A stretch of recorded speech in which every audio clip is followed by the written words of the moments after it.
abantu benshi bafite ubushobozi, hari n'abafite ubushobozi bwo kugira amabuno batunga ku buryo bakontorora abagabo bose b'i Kigali. Ntabwo ari icy'amabuno Imana yaguhereye.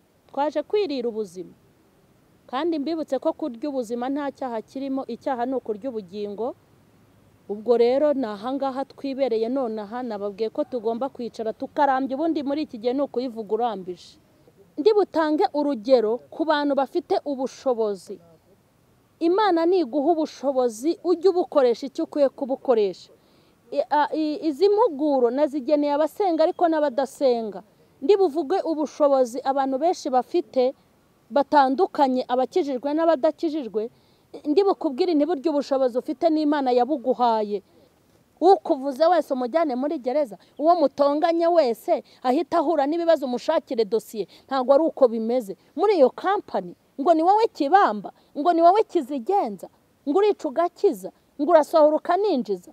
Ibyo ngibyo bitume bagutinya, ukubonye wese atitire. Ubushobozi Imana yashyize mu bantu n'ubushobozi bwinshi kandi butandukanye, ariko abantu ntago bafata ubushobozi bahawe ngo bagende babukoresha icyo bakwiriye kubukoresha. Kugira ngo ubyumve, abantu bakoresheje ubushobozi bahawe neza, n'inzu z'imbohe burya zafugwa, gereza zavaho. Nubona Imana iguhaye ubushobozi bwo gufata imbunda abandi bose batazigira n'uyitunze bamufunga, ntabwo ibikubwiye ngo ujye urasa ibikwiriye n'ibidakwiriye. Nimba ubona ufite ubushobozi bwo kwambika umuntu ipingu, ukaba ufite ubushobozi bw'amapingu ari wowe uyabika, ayo mapingu yambika abantu bagomba kuyambara. Nimba muri icyo kigo ufite ubushobozi bwo kwirukana abakozi no kwakira abandi, ntago uhawe uburenganzira bwo kwaka ruswa y'igitsina, ntago uhawe uburenganzira abo mutabyumva kimwe ngo birukane. Ntago ari bwo bushobozi wahawe, ntago ari cyo byavugaga. Ndabashuhuje mu izina rya Yesu Kristo w'i Nazareti. Amahoro y'Imana nabe muri mwebwe. Nizere ko muguwe neza, abari mu gihugu cy'u Rwanda, abari mu bihugu by'abaturanyi, n'abandi bari ahantu hatandukanye, abari muri Amerika ya ruguru n'iyepfo, abari muri Europe, muri Australia, abari muri Aziya. Mwese turabashuhuje. Murabona ko noneho ngiye kuvuga Imana nicaye narambije neza. Muri iki gihe tugezemo ndabona ari ukwicara tukarambya, ubundi tukayivuga. Hanyuma nizere ko mumeze neza, nizere ko ibiganiro byo kuri Mama Shadraine Official bikomeje kubanogera ndetse bikomeje kubabera byiza. Nizere ko muri guhinduka, nizere ko biri kugenda neza, kandi nkurikije abagenda mumpamagara mumbwira imirimo Imana iri kubakorera muri benshi.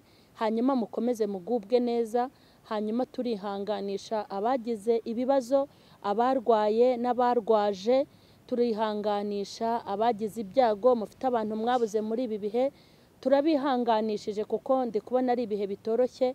Abari mu byago no mu makuba atandukanye turabihanganishije. Imana ikomeze iba mu ruhande rwanyu. Nkuko rero mumenyereye ibiganiro byo kuri Mama Shadraine Official, uyu munsi twaje ahantu nyine kwitemberera, twaje kwirira ubuzima. Kandi mbibutse ko kurya ubuzima nta cyaha kirimo, icyaha ni ukurya ubugingo. Ubwo rero ni ahangaha twibereye nonaha, nababwiye ko tugomba kwicara tukarambya, ubundi muri iki gihe ni ukuyivuga urambije. Kuko batazicara ngo barambye bayivuge ntago bizashoboka, ntibizavamo. Ndabakunda rero, kandi n'Imana irabakunda. Dufite byinshi byo kubabwira kandi turiho ku bwanyu. Ariko muri aka kanya ndashaka kubagira inama, kandi muri aka kanya ndashaka kubavugisha. Ndashaka yuko tuganira kumwe, tugenda tubaha inama, tukabaha n'ibitekerezo, tukagenda tubagira inama mu bintu bitandukanye. Uyu mwanya rero abantu ushaka kugira inama ni abantu Imana yahaye ubushobozi ariko badakora ibyo bakwiye gukora. Abantu bafite ubushobozi ariko badakora icyo bakwiye gukora. Ndi butange urugero ku bantu bafite ubushobozi. Imana niguha ubushobozi ujye ubukoresha icyo ukwiye kubukoresha. Izi mpuguro nazigeneye abasenga ariko n'abadasenga. Ndi buvuge ubushobozi abantu benshi bafite batandukanye, abakijijwe n'abadakijijwe. Ndi bukubwire ntiburyo ubushobozi ufite n'Imana yabuguhaye. Kandi nimvuga ubushobozi, ntiwumve ubushobozi bwo mu ikofi gusa, n'ubushobozi ndi buvuge bw'ibintu bitandukanye. Ubushobozi ufite ujye ubukoresha icyo ugomba kubukoresha, kubera ko Imana yaguhaye ifite no kukunyaga ubushobozi. Uyu munsi ndivuga ku kintu cyitwa ubushobozi. Abantu bafite ubushobozi ariko ntago babukoresha ibyo bakwiye kubukoresha. Ubushobozi Imana yashyize mu bantu n'ubushobozi bwinshi kandi butandukanye, ariko abantu ntago bafata ubushobozi bahawe ngo bagende babukoresha icyo bakwiriye kubukoresha. Kugira ngo ubyumve, abantu bakoresheje ubushobozi bahawe neza, hari ibibazo tutabamo, hari ubukene abantu batabamo, hari ibyago. Reka nkubwire, buri wese akoresheje ubushobozi bwe n'inzu z'imbohe burya zafugwa, gereza zavaho. Abantu bakoresheje ubushobozi Imana yabahaye, ndakubwiza ukuri, n'ibitaro burya byafungwa.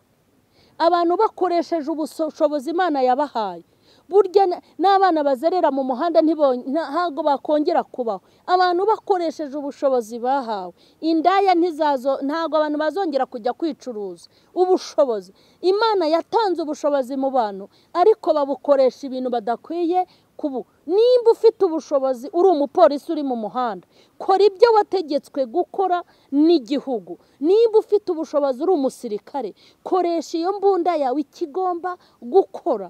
Nimba ufite ubushobozi uri minisitiri runaka, ubwo bushobozi bwawe bukoresha aho ugomba kubukoresha. Nimba ufite ubushobozi uri gitifu, ubushobozi bwawe nibukora icyo bugomba gukora. Nimba ufite ubushobozi uri umuhanuzi, ubwo buhanuzi bwawe bukoreshe nibuhanura uko bukwiye guhanura. Nimba uri umuvugabutumwa, bwiriza uko ukwiriye kubwiriza. Abantu benshi bafite ubushobozi. Imana niguha ubushobozi bw'amafaranga, ntabwo ibikubwiye ngo uhawe uburenganzira bwo gutereta umugore wese ushaka no kumusambanya. Ntabwo ari icyo Imana yaguhereye. Nubona Imana iguhaye ubushobozi bwo gufata imbunda abandi bose batazigira n'uyitunze bamufunga, ntabwo ibikubwiye ngo ujye urasa ibikwiriye n'ibidakwiriye. Nimba ubona ufite ubushobozi bwo kwambika umuntu ipingu, ukaba ufite ubushobozi bw'amapingu ari wowe uyabika, ayo mapingu yambika abantu bagomba kuyambara. Nimba ufite ubushobozi bwo kuba metre, ukaba uri umumetre, kubw'itegeko uhabwa ugomba gukatira umuntu wese, wigira bufata ngo bigirizeho nkana, ukatira uwo ukwiye gukatira, urengera uwo kurengerwa, uhana uwo guhanwa. Nubwo bushobozi nshaka kubabwira Imana yabahaye. Nimba Imana yaraguhaye ubushobozi bwo kugira amashuri yawe nagira abantu agirira umumaro. Nimba ufite ubushobozi bwo kuvura abarwayi kwa muganga, nubavure. Nimba ufite ubushobozi bwo kwigisha abanyeshuri, ubigishe. Nimba ufite ubushobozi, abantu Imana yahaye ubushobozi, mubukoresha aho mukwiriye kubukoresha. Ariko abantu bafite ubushobozi ariko ntago babukoresha ibyo bakwiye kubukoresha. Ubushobozi bwawe, ubushobozi ufite ku muyaya wawe, ntago ari ubumukandamiza n'ubumusuzugura, ntago ari icyo Imana yabuguhereye. Ubushobozi ufite ku bakarani bawe, ntago ari ubwo kubasuzugura no kubereka ko ari abantu bagutwarira imizigo. Ubushobozi ufite ku bantu, ntago ari ubwo kubakorera ibyo ushaka. Ubushobozi abantu bafite babukoreshe icyo bagiye kubukoresha. Ubushobozi abantu bafite babukoreshe ibyo Imana ishaka. Ubushobozi abantu bafite babukoresha ibyo bagomba kubukoresha. Nimba warahawe ubushobozi bwo kuba umuyobozi, ntago uhawe ubushobozi bwo gukandamiza abo uyoboye ngo kuko ubayoboye. Nimba muri icyo kigo ufite ubushobozi bwo kwirukana abakozi no kwakira abandi, ntago uhawe uburenganzira bwo kwaka ruswa y'igitsina, ntago uhawe uburenganzira abo mutabyumva kimwe ngo birukane. Ntago ari bwo bushobozi wahawe, ntago ari cyo byavugaga. Ubushobozi buri wese afite abukoresha icyo agomba kubukoresha. Abantu benshi bafite ubushobozi, hari n'abafite ubushobozi bwo kugira amabuno batunga ku buryo bakontorora abagabo bose b'i Kigali. Ntago ari icyo amabuno Imana yaguhereye. Hari abantu bafite amataye, bateye ngo nk'ibisabo. ku buryo amataye yabo abasha gukontorora abasore bose b'i Kigali bakajya bahebwa bamushyira. Ntabwo ari ikimana yayaguhereye, ntabwo ari cyo yashakaga burya. Oya, nimba ufite ubushobozi ukaba wibitseho amaso yawe meza, urebesha abagabo bakajya bakora ku kwezi baguhemba, ntabwo amaso yawe yayaguhereye ibyo. Hari abantu bifitiye ubushobozi. Hari umuntu ugira ubushobozi bw'igihagararo Imana yamuhaye, ndakurahiye. Ari umuhinde umurebye, ari umuzungu, ari umwirabura, ari abashoramari, ari abakijwe n'abafite Bibiliya, bamureba bakahagwa. Akagira ubushobozi bwo gukontorora abagabo aho bari hose. Aho bari hose, ari abafite abagore, ari abapfushije abagore, ari abasenga, ari abadasenga, bose akabakontoroza igihagararo. Ntabwo Imana yaguhaye ubushobozi bw'igihagararo ngo bigende gutyo. Kuko hari ikintu abantu mwibeshye, nta bushobozi na bumwe abantu batunze Imana idafiteho ubushobozi. Kuko yitwa Imana yica, ni n'Imana ikiza, ni Imana ishyiraho, ni n'Imana ikuraho, ni Imana iguha, ni Imana inakwambura, ni Imana ikubyibushya, ni n'Imana ikumisha, ni Imana ikuzamura, ni n'Imana ikumanura, ni Imana ikugira inzobe, ni n'Imana ikugira igikara, ni Imana iguha amafaranga ikanayakwambura, ni Imana iguha icyubahiro ikaguha n'igisuzuguriro, ni Imana iguha abuyobora ikaguha n'abakuyobora. Ubushobozi mufite, mureke mbabwire, njya mbabazwa n'ubushobozi abagabo mugira.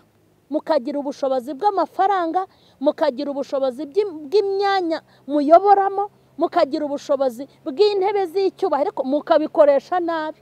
Ukavuga uti iyi ntebe nicayeho, n'iyi biro yanjye ndimo, ibintu byose biza hano inge binyuraho. Umukobwa uzajya ushaka iyi serivisi azajya abanza mpakabizu, azajya tubanza turyamane, ugasanga abakobwa bose warabigaruriye kubw'ubushobozi ufite ahantu. Ntabwo ari ikimana yabikoreye. Imana yaduhaye ubushobozi kugira ngo dutunganye ibidatunganyije. Imana yaduhaye ubushobozi kugira ngo tugirire neza abo dukwiye kugirira neza. Imana yaduhaye ubushobozi kugira ngo abantu baduhembukiremo. Ubushobozi abantu mufite ni mu bukore, ni mu bukoreshe kugira ngo mwubahe Imana. Hari abantu Imana iha ubushobozi bakitwara nabi hanyuma ikabanyaga. Mureke mbabwire, subiye nyuma, hari abantu Imana yahaye ubushobozi. Nubona Imana yaguhaye ubwiza buruta ubw'abandi batunze, ujye umenya ngo Imana impaye ubushobozi kandi ngomba gukoresha neza. Ariko ntabwo ibikubwiye ngo ugende uhirike ingo za bagenzi bawe, ujye uhora utera abagabo kugwa, ubashakire n'aho bagomba kugwa. Ntabwo ari icyo ngicyo Imana ibibikoreye. Hari abantu batunzwe n'imiterere yabo, hari abantu batunzwe n'uburebure bafite, hari abantu batunzwe n'igihagararo cyabo b'abagore n'abakobwa, hari abantu barimbuye ingo z'abagore n'abagabo barazirimbura, hari abantu batumye abana batagisubira kwiga, hari abantu birukanye batumye abagabo bava mu ngo bakagenda bagata ingo zabo kubw'igihagararo cyabo bakoresha. Agucaho ibuna akarikubita, yagucaho igihagararo akakigukubita, ukibagirwa ko abana baziga iki gihembwe Minerva ukayimurangirizaho. Ntabwo ubushobozi Imana yatanze ari uko kugira ngo bigende gutyo. Kandi mbibutse ko ubushobozi bwose umuntu afite, Imana ifite ubushobozi bwo kukunyaga. Imana ijya abantu igihagarara. Umuntu yari muremure, Imana ikamuzinga akamera nk'ishashi yageze ku muriro. Uzajya ubona se ufite ubushobozi bw'iryo bere rihagaze abagabo bakunda, Imana ishobora kurigira nk'isogisi rishaje. Imana yaguteza iminkanyari, ntihazagire umuntu wongera kukureba. Ayo maso yaturumbutse y'umweru, Imana ishobora kuyanogoramo kandi agihari. Uzabaza abo byabayeho. Ntabwo ubushobozi Imana yabahaye, ntabwo igihagarara abantu mufite, si uko mukwiye kubigenza. Imana nubona iguhaye imbaraga zo gutegeka, ukirukana ukanazana, ntabwo ibikubwiye ngo ukandamize abo mutabyumva kimwe. Nubona Imana iguhaye igihagararo n'ubushobozi bwo kuba mabuja, ntabwo ikubwiye ngo usuzugure abakarani bakuzanira amakara, nta nubwo ikubwiye ngo usuzugure abayaya bawe bakora akazi ko mu rugo. No, ibikubwiye ngo ubikoreshe neza kugira ngo abantu bayo bunguke. nimba ufite ubushobozi uri gitifu wikitwa ngo wica ngo ukize se ukize ibiki. Nagira ngo nkubwire ngo intebe y'ubugitifu uzabaza abayicayeho uri uwa kangahe wasanga uri uw'ijana, nawe uzayivaho haza undi. Ubushobozi Imana ibahaye mujye mubukoresha neza.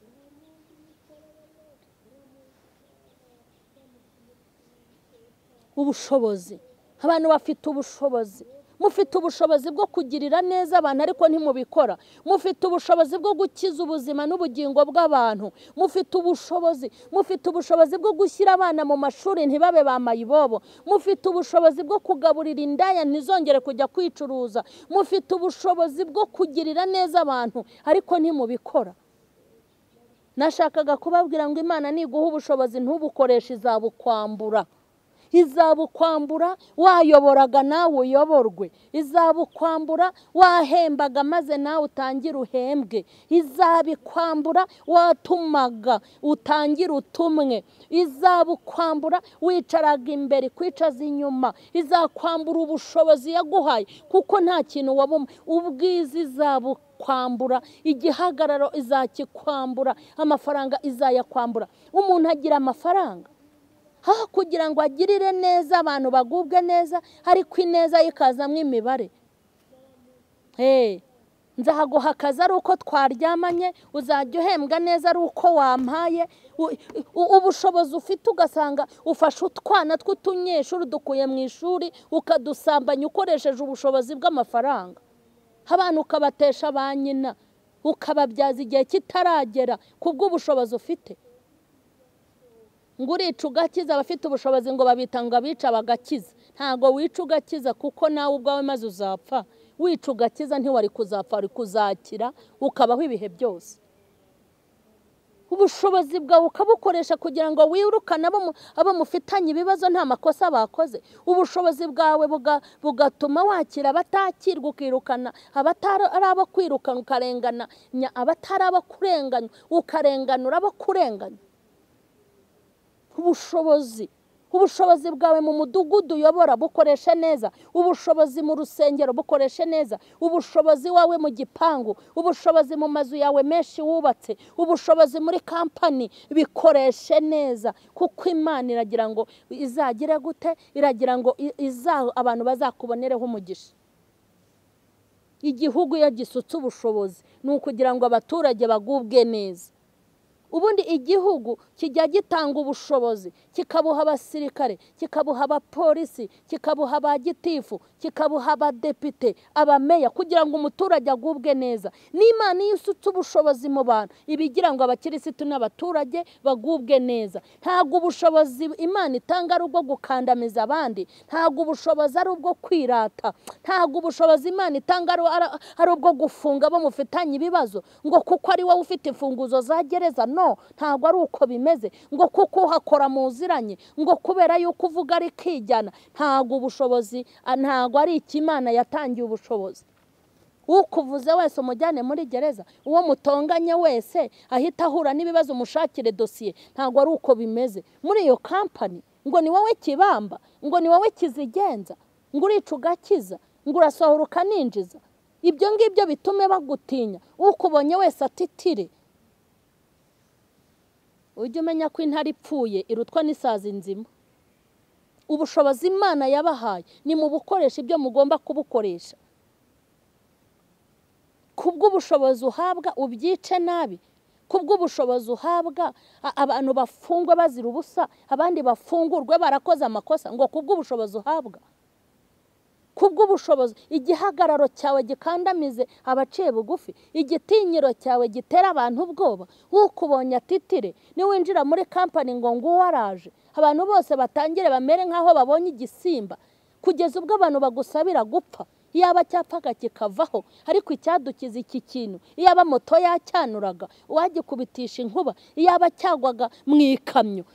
Ntago ari icyo. Ubushobozi bwawe bukwiye kubera abantu umugisha. Ubushobozi bwawe bukwiye kurengera imfubyi. Ubushobozi bwawe bukwiye kwita ku bapfakazi, bukita ku bagowe, abadafite epfo na ruguru bakakuruhukiraho. Ubushobozi Imana yabahaye nubwo kubaka, ntago ari ubwo gusenya. Ubushobozi bwawe bukoresha nubukoresha hemewe nubukoresha hatemewe Imana izabukwambura kuko niyo igira ikikora bikarema kandi ikagikomeza. Ukuvuze wese umujyane muri gereza, uwo mutonganye wese ahita ahura n'ibibazo umushakire dosiye. Ntabwo ari uko bimeze muri iyo kampani ngo ni wowe kibamba, ngo ni wowe kizigenza, ngo urica ugakiza, ngo urasohora ukaninjiza. Ibyo ngibyo bitume bagutinya. Ukubonye wese atitire. Ubukene bwagabanuka, abana bazerera mu muhanda bagabanuka, abanyabibazo bagabanuka, ariko kuko abantu bakoresha ubushobozi aho badakwiye kubukoresha, niyo mpamvu ibibazo biba byinshi. Ubushobozi. None se reka nkubaza, nimba indaya ijya gusambana kugira ngo ibone amafaranga, ugira ngo ubwo bushobozi bwayo muhonze uyamuhaye mudasambanye ntabwo Imana yaguha umugisha? Ariko iyo umuntu atunze amafaranga ahita abona ngo abagore bose agahita banga muswati, ati abagore bose ubu nabanjye. Ukabona ubushobozi bwo kwigarurira abagore b'abagabo batagira amafaranga, ntabwo ari Imana yaguhereye ubwo bushobozi.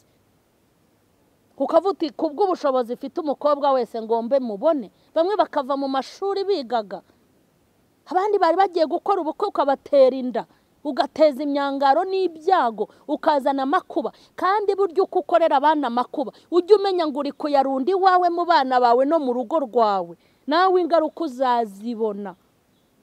Ubushobozi Imana yaduhaye tubukoreshe neza. Ubushobozi Imana yabahaye ni mu bukoreshe neza, ni mu bubyaza umusaruro. Iyo igihugu gitanze ubushobozi kiba kigira ngo abaturage bagubwe neza. Natwe ubushobozi Imana yaduhaye nitubukoreshe neza kugira ngo natwongere ubundi. Tugiye gusenga. Imana hari ibintu ufite nawe wiyizeho ko yakwihereye ubushobozi. Sinababwiye se nyine? Sinabwiye ukuntu umukobwa atunga ibuno akavuga ngo iri buno ryanjye ni ubushobozi Imana yanyihereye, nuko yanyiremeye, nanjye ngiye gukontorora abagabo bose b'i Kigali. Ibuno rwose nabo barikunda kubi, abagabo reka nkubwire, ibuno ryawe rigahinduka telekomande. Uvuye guhembwa agahitira muri geto yawe, uvuye guhembwa agahitira iwawe, uvuye guhemba. Ubwo ni ubushobozi bw'ibuno bugatuma ingo zihirima. Abagabo bakaba ibigoryi kubera imbaraga zo mu ibuno. Abagabo bakaba ibigoryi kubera imbaraga z'uko ufite amaguru meza. Yego, kuko ufite igihagararo, ukabayoboza imiterere yawe. Ntabwo Imana yaguhaye ubwiza bwo gupfusha ubusa, ntabwo Imana yaguhaye ubwiza bwo kurimbura abagabo, ntabwo Imana yaguhaye ubwiza bwo kubera inyatsi abagore, ku buryo abagore basigaranye amarira ku bagabo babo kubera wowe. Ubwo si igihagararo cyawe Imana yarakiguhaye ngo ujye guhombya isi? Igihagararo cyawe Imana yarakiguhaye kugira ngo abana bo muri izo ngo babure ubuzima kubera igihagararo cyawe. Ugakura ibyinyo, ugakura na muzitsi ukazinoboramo, maze ukagenda ukumva nta n'ikibazo ufite. Ikibazo kirahari. Umunsi wakubitanye n'Imana ije kuguhombya, hari igihe Imana izakora urutonde rw'abo wahombeje, hanyuma ize ibikurutse, kandi ntawe uzakurengera, nta n'uza gutabara. Hanyuma ashoje mbabwira ngo ubushobozi Imana, buri wese afite ubwe, nanjye afite ubushobozi bwanjye, nawe ufite ubwawe. Nimuze dufate ubushobozi bwacu tubukoreshereze Imana mu kuyubakira. Imana nibahe umugisha. Ndabakunda cyane. Hanyuma ndashoje, abatarakora subscribe nimuyikore, mukore comment. Hose inama n'ibitekerezo birakenewe. Imana ibahe umugisha.